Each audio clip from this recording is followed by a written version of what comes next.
కేంద్ర ప్రభుత్వానికి లేఖను విడుదల చేసింది. మేము శాంతి చర్చలకు కట్టుబడి ఉన్నామని చెప్పేసి ఆయుధాలను విసర్జించి శాంతి చర్చలు చేయడానికి సిద్ధంగా ఉన్నాం.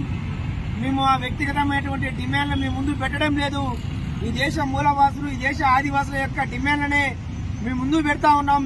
వాటిపైన చర్చలకు పిలవండి, మేము చర్చలకు సానుకూలంగా ఉన్నామని చెప్పేసి అనేక సార్లు మావోయిస్టు పార్టీ ప్రకటించినప్పటికీ, అదేవిధంగా ఈ దేశంలో ఉన్నటువంటి ప్రజా సంఘాలు, మేధావులు రాజ్యాంగబద్దమైనటువంటి శాంతి చర్చల ద్వారానే ఏదైనా ఒక సమస్యకు పరిష్కారం దొరుకుతుందని చెప్పినప్పటికీ కూడా కేంద్ర ప్రభుత్వం చాలా దుందుడుకు చర్యలతో ముందుకు పోతా ఉంది.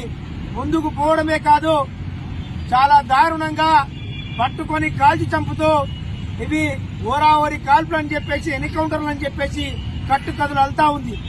ఈ రోజు మేము ప్రజా సంఘాలుగా, ఈ దేశంలో ఉన్నటువంటి మేధావులుగా, విద్యావంతులుగా, బుద్ధిజీవులుగా ఈ కేంద్ర ప్రభుత్వాన్ని ఒకటే డిమాండ్ చేస్తా ఉన్నాం.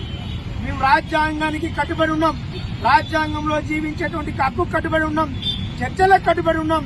ఆ పద్ధతి ద్వారా చర్చలు జరపండి అని చెప్పేసి డిమాండ్ చేస్తా ఉన్నాం. కానీ ఆ రాజ్యాంగాన్ని పట్టించుకోకుండా, ప్రజాస్వామిక డిమాండ్ ను పట్టించుకోకుండా చాలా దారుణంగా మానవులను, మనుషులను ఏరివేస్తా ఉన్నారు. ఈ దేశ మూలవాసులను, ఈ దేశ పౌరులను చంపే అధికారం ఏ చట్టంలో ఉందో, ఏ రాజ్యాంగంలో ఉందో ఈ దేశ ప్రధానమంత్రి, ఈ దేశ హోంమంత్రి ఈ ప్రజలకు స్పష్టం చేయాల్సినటువంటి అవసరం ఉందని చెప్పేసి చాలా స్పష్టంగా హెచ్చరిస్తా ఉన్నాం.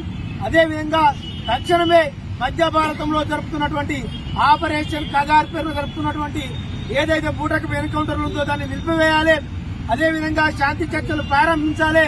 అదేవిధంగా ఆదివాసుల హననాన్ని నిలిపివేయాలని చెప్పేసి, మరీ ముఖ్యంగా ఇప్పటి వరకు సుమారుగా 550 మంది ఆదివాసులను, మావోయిస్టులను ఈ దేశ బీజేపీ ప్రభుత్వం పొట్టన పెట్టుకుంది.